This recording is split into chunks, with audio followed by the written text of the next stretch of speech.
నమస్తే మాధురి గారు.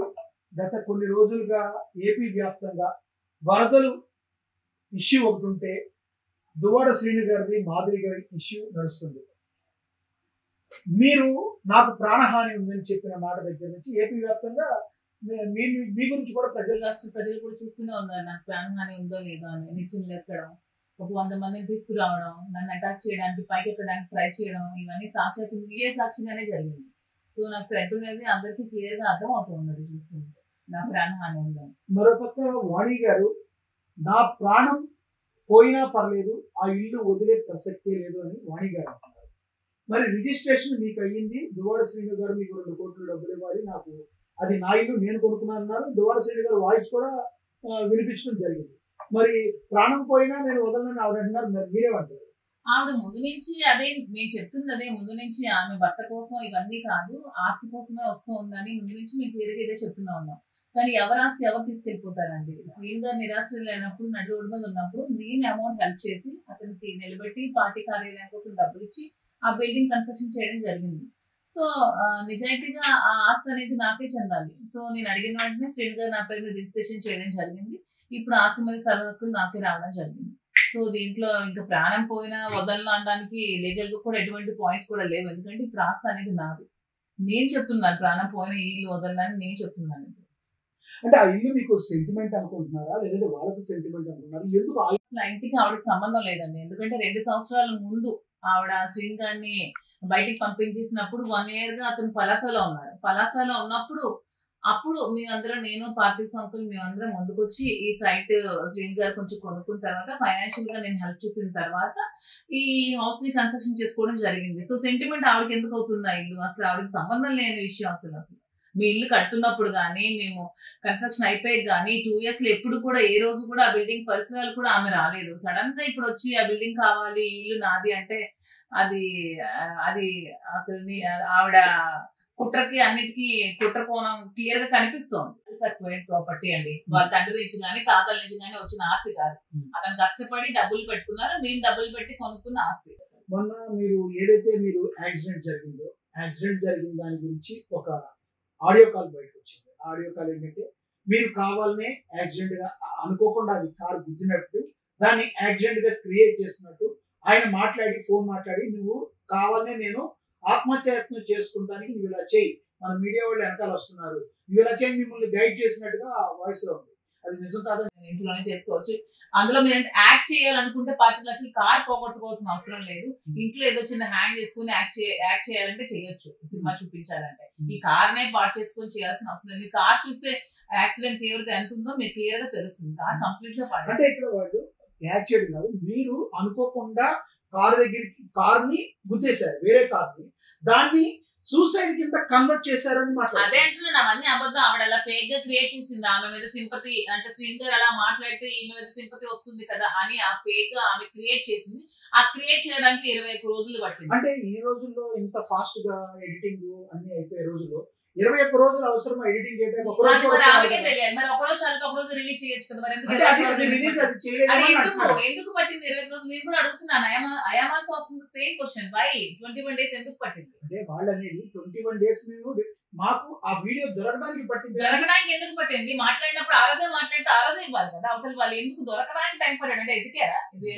అంటే మీరు మాట్లాడేమని ముందు వీళ్ళకి 6 months చెప్పి వెతికారా? మీరు కొంచెం లాజిక్ అర్థం చేసుకోండి. ఉండుంటే మరి వాయిస్ ఇచ్చిన వాళ్ళు రమ్మనండి. ఎవరి ఫోన్ లో మాట్లాడినా వాడికి వాయిస్ పట్టుకొని రమ్మనండి. వాళ్ళకి వచ్చి నుంచి వీడియో మంచి చెప్పమానండి, అప్పుడు తెలుస్తుంది కదా. భర్తను చూసుకుంటే ధర్మపత్ని అవుతుంది. భర్తని చక్కగా చూసుకొని, భర్తని ప్రమాదం చూసుకొని, తనకి వండి పెడుతూ, తనకి లాలిస్తూ పాలిస్తూ, తనకి రాజకీయంలో కూడా సపోర్ట్ చేస్తూ ఉంటే ధర్మపత్ని అవుతుంది.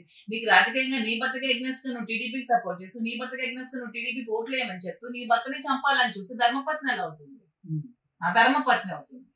Is not at all wife. So ఆవిడ అధర్మ పత్ని అంటారు. ఇప్పుడు ధర్మపత్నికి మీరు వెళ్ళబోతున్నారు అంతే. అఫ్ కోర్స్, ఎందుకంటే నేను అతని కష్టంలో ఉన్నాను, అతను నా కష్టంలో ఉన్నారు, ఇద్దరు కూడా అండర్స్టాండింగ్ తో ఉన్నాము. పరిస్థితులు అనుకూలించి పెళ్ళైతే అవుతుంది. లేకపోతే లైఫ్ లో నేను ఎలాగే తనకు ఆరాధిస్తూ ఇలాగే తనతో ఒక ఫ్రెండ్ గా లైఫ్ లో కలిసి ఉంటాను. నేను వెళ్ళిపోతానని ఎప్పుడు చెప్పట్లేదు, అతను ఎప్పుడు వదిలే ప్రసక్తే లేదు.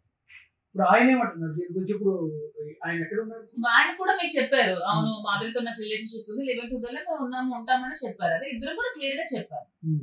మేము ఏది కూడా దాచుకోలేదండి, ఇది కూడా ఫెయిర్ గానే చెప్పాం, జనాలకి కరెక్ట్ గా తెలియాలనే మేము చెప్పాం. ప్రెసెంట్ అతను భువనేశ్వర్ లో ఉన్నారు, బిజినెస్ పనులు, అది అయ్యాక వస్తారు. ఇది ఆల్రెడీ దానికోసం చెప్పాను, అదొక ఫేక్ వాయిస్, అది మిమిక్రీ చేశారు, ఏం చేశారు నాకైతే తెలియదు. అది మా ఇద్దరు వాయిస్ అయితే కానే కాదు, ఖచ్చితంగా నేను చెప్తున్నాను.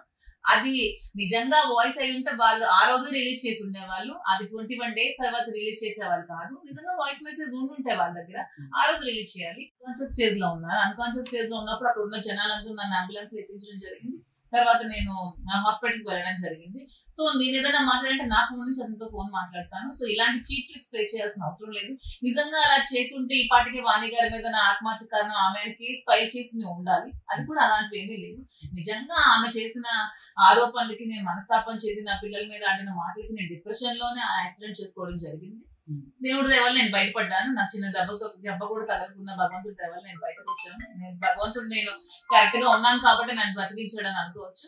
దానికి చీప్ ట్రిక్స్, శ్రీని గారు అంత చీప్ గా లేడీస్ ని ఇలాగా చేసి మ్యానిపులేట్ చేయాల్సిన అంత అవసరం అతనికి లేదు. ఆ వాయిస్ మాది కానే కాదు, 100% కాదు. మీరు కావాలి టెస్టింగ్ పంపించింది, పక్కా చెప్తున్నాను కదా, మీరు కావాలంటే దాన్ని టెస్టింగ్ పంపించుకోండి. అది 100% అతని వాయిస్ కాదు, అసలు ఆ వాయిస్ కాదు, మా వాయిస్ కాదు అసలు. అంత అంటే సామాన్య జనాల్లో ఆత్మహత్య చేసుకోవాలనుకున్న వాళ్ళు ఇంట్లో ఇంకొకటి అది కూడా నేను మీకు క్లియర్ గా చెప్పాను. నేను ఫోన్ లో పిల్లల దగ్గరికి, నేను ఆల్రెడీ మీరు కావాలంటే చూడొచ్చు, స్టేషన్ లో నేను బట్టలు అన్ని పట్టుకుని బయలుదేరాను. బయలుదేరిన టైంలో పిల్లలు ఫోన్ చేసి ఏడ్చినప్పుడు ఆ టైంలో నేను కార్ లో ఉన్నాను. ఎందుకంటే కార్ ని 25 లక్షలు అండి, Skoda Slavia hire and car, దాన్ని ఎవరు పాడు చేసుకోవాలనుకోరు కదా.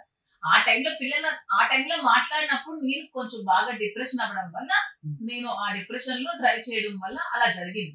అంతేగాని సూసైడ్ చేసుకోవాలంటే ఈ 25 లక్షలు కారే పోగొట్టాలి అవసరం, పిల్లలు కూడా పనికొచ్చేది. నేను చిన్న హ్యాంగ్ వేసుకున్నా చాలు, పాయిజన్ తీసుకున్నా చాలు. ఆ టైంలో నేను కార్ లో ఉన్నప్పుడు ఫోన్ నాకు వచ్చింది.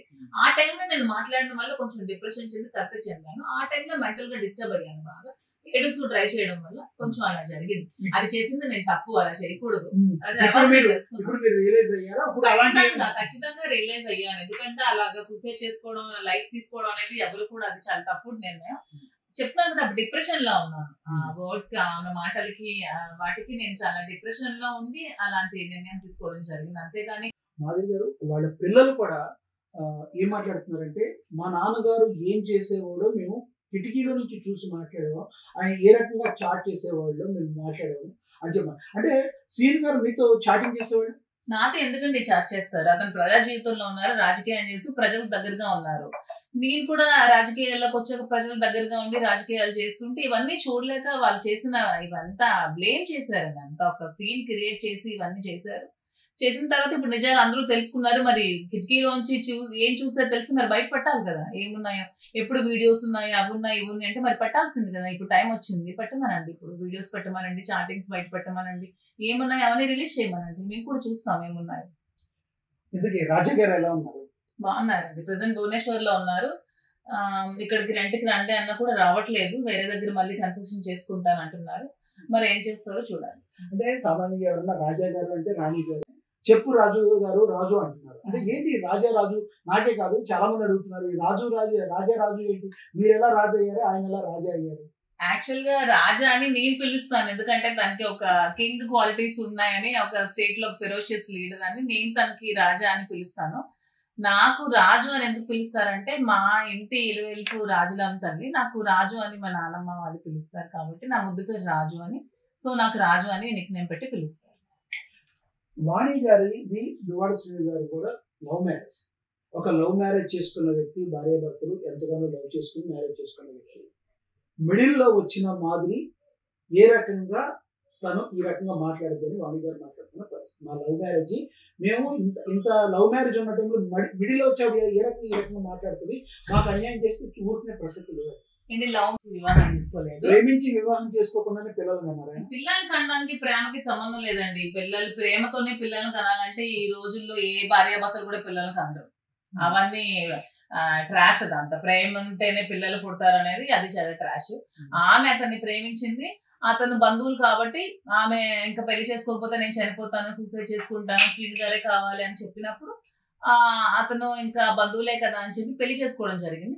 పెళ్లి చేసుకున్న నాటి నుంచి 30 సంవత్సరాలుగా ఆమె టార్చర్ పెడుతూనే ఉంది, అతన్ని మెంటల్ గా హెరాస్ చేస్తూనే ఉంది. అతనికి మానసికంగా సంతోషం అనేది కరువైపోయింది. అలాంటప్పుడు ఇంకా ఈమె ఇంకా ఈ మానసికంగా కరువైనప్పుడు కూడా ఇంకా ఎలాగోలా లైఫ్ లీడ్ చేస్తున్న టైంలో ఇంకా అతన్ని చంపడానికి కూడా ప్లాన్ చేసింది. అలాంటప్పుడు అతను బయటికి రావడం జరిగింది. సీను గారు కష్ట సుఖాల్లో ఉన్నప్పుడు నేను తోడుగా ఉన్నాను మీరు అన్నారు. అసలు మాధురి లేకపోతే నేను చచ్చిపోయానని కన్నీటి పర్యంతం అయ్యారు ఒక ఇంటర్వ్యూలో ఆయన. అంటే మీ మధ్య అంత బాండింగ్ ఉండడానికి కారణం ఏంటి? నిజంగా ఏ టైంలో ఆయన మీరు ఆదుకోగలిగారు? అదే చెప్తున్నాను కదా, ఆమె అతన్ని డంబుల్తో కొట్టి చంపడానికి, ఇంకా ఇంట్లో ఫుడ్ లో కూడా పాయిజన్ కలిపి చంపడానికి ట్రై చేసినప్పుడు అతను ఇంటి నుంచి బయటికి రావడం జరిగింది. బయటికి వచ్చినప్పటి నుంచి నేను అతన్ని చూసుకోవడం జరిగింది. సో ఆ విధంగా అతను అలా మాట్లాడి ఉండొచ్చు.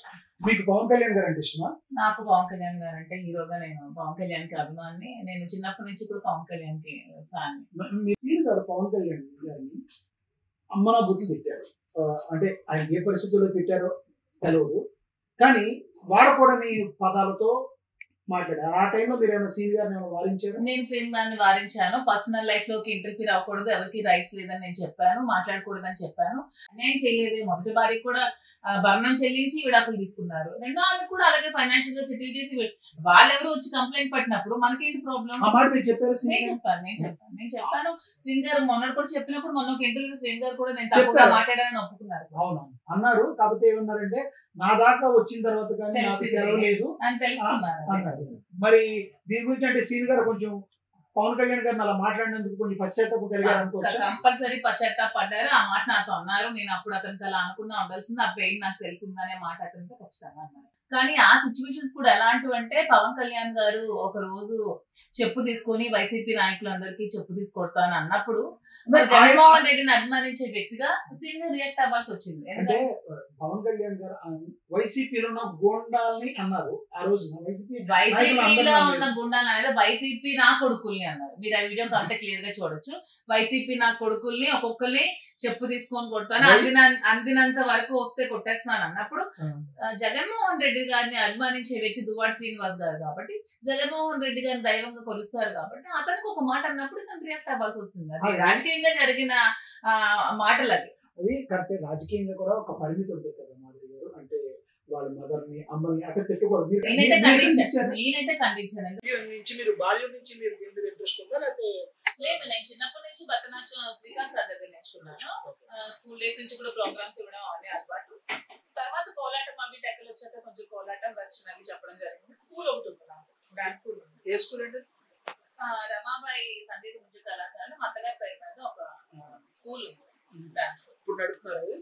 ప్రెసెంట్ ఈ ఎలక్షన్స్ లో 2 years నుంచి అయితే రీల్స్ మళ్ళీ కమ్ బ్యాక్ ఇస్తున్నారు. ఆఫ్ కోర్స్ ఇస్తాను. మరి మా ఫ్యాన్స్ అందరూ వెయిట్ చేస్తున్నారు మా రీల్స్. నా ఫ్యాన్స్ కోసం ఏం చెప్తానంటే, నాకు సపోర్ట్ చేసినందుకు చాలా చాలా థ్యాంక్స్. నేను మెంటల్ గా డిప్రెషన్ గా ఉన్న టైంలో మీ అందరి సపోర్ట్ తోనే నేను బయటికి రావడం జరిగింది. ఇంకెప్పుడు అలాంటి నిర్ణయం తీసుకోకూడదు అని అనుకోవడానికి కూడా మీరే కారణం. సో మీరు ఎప్పుడు నాకు ఇలాగే సపోర్ట్ చేయాలని కోరుతున్నాను. ఇప్పుడు మొన్న మీరు ఒక సాంగ్ పాడారు, అంటే మీరు సింగర్ కూడా? సింగర్ అంటే అంత పెద్ద సింగర్ ఏం కాదు, చిన్న బాత్రూమ్ సింగర్ అంతే. అంటే లేదు, ఆ రోజు మీరు పాడినప్పుడు, సాంగ్ పాడినప్పుడు మీరు మ్యూజిక్ కూడా నేర్చుకున్నారని బయట కాదు. అంటే ఎప్పుడో చిన్నప్పుడు డాన్స్ అయితే నేర్చుకున్నాను. డాన్స్ తో పాటు పాటలు ఉండడం అలవాటు కాబట్టి చిన్నగా వచ్చు అంతే తప్ప అంత పెద్ద నేను మ్యూజిక్ ఏం నేర్చుకోలేదు. అంటే ఇప్పుడు అప్పుడు మీరు పలానప్పుడు పాడిన పాటే కాదు, ఇప్పుడు రాజా మీద చాలా పాటలు ఉన్నాయి, ఒక రాజా మీద ఒక సాంగ్ పాడండి ఏదో. తర్వాత నా వాయిస్ ఇప్పుడు బాగాలేదని చెప్తున్నాను, ఖచ్చితంగా తర్వాత పాడతాను. అంటే మీ రాజా గారు హీరో కాకపోయినా యాక్టింగ్ చేయడానికి మీరు సిద్ధం, ఎంకరేజ్ చేయడానికి ఆయన సిద్ధం. తను ఎప్పుడు ఎంకరేజ్ చేస్తూనే ఉంటారు. మహిళలు ఎప్పుడు ముందుండాలి, రాజకీయాల్లో ముందుండాలి, అన్నిట్లో వాళ్ళకి నచ్చిన ఫీల్డ్ లో ముందుండాలని ఎప్పుడు సపోర్ట్ చేసే వ్యక్తి దువ్వాడ శ్రీనివాస్ గారు. అప్పటి నుంచి ఇప్పటికి మీరు రాజకీయాల్లో మీ ఇద్దరు ఇంకా వైసీపీలో ఉంటారు, వేరే పార్టీకి వెళ్ళే ఉద్దేశం? అసలు వేరే పార్టీకి వెళ్ళే ఉద్దేశం అసలు ఎప్పుడు అతనికి లైఫ్ లో అసలు ఉండదు. ఎందుకంటే తను హార్డ్ కోర్ ఫ్యాన్, తను ఒక భగవంతుడిగా కొలుస్తారు జగన్మోహన్ రెడ్డిని. పార్టీలో అతను ఉన్నా లేకపోయినా ఎప్పుడు జగన్మోహన్ రెడ్డి కోసం పనిచేస్తూనే ఉంటారు. ఇదే వైసీపీలో ఉంటారు, ఇదే వైసీపీలో రాజకీయాలు. మీరేమైనా వెళ్తారు వేరే పార్టీ? నేను లేదండి, ఇప్పుడు వైసీపీలో ఉంటాను. వేరే పార్టీ ఆఫర్ వచ్చింది నాకు ఆల్రెడీ బీజేపీ వాళ్ళు కాల్ చేశారండి. నాకు జనసేన ముందు ఆఫర్ ఇచ్చారు, కానీ నాకు వైసీపీ ఇంట్రెస్ట్. నేను వైసీపీలో. పవన్ కళ్యాణ్ అభిమానం అంటున్నారు. అదే అభిమానం వేరు, రాజకీయం వేరు. అదే నేను చెప్తున్నాను. ఓకే, అభిమానం అయితే తిట్టరు, రాజకీయం అయితే తిడతారు. రాజకీయాలు అంటేనే పరస్పరం తిట్టుకోవడం కదా, వాళ్ళకి వీళ్ళు వాళ్ళు. అంటే రాజకీయాలు అంటే పరస్పరం తిట్టుకోవడం, ప్రజలకు సేవ చేయడం. అది మీరు తిట్టుకోవడం అంటే చెప్తున్నాను, ప్రజలకు సేవ చేయడానికే రాజకీయాల్లోకి రావాలి.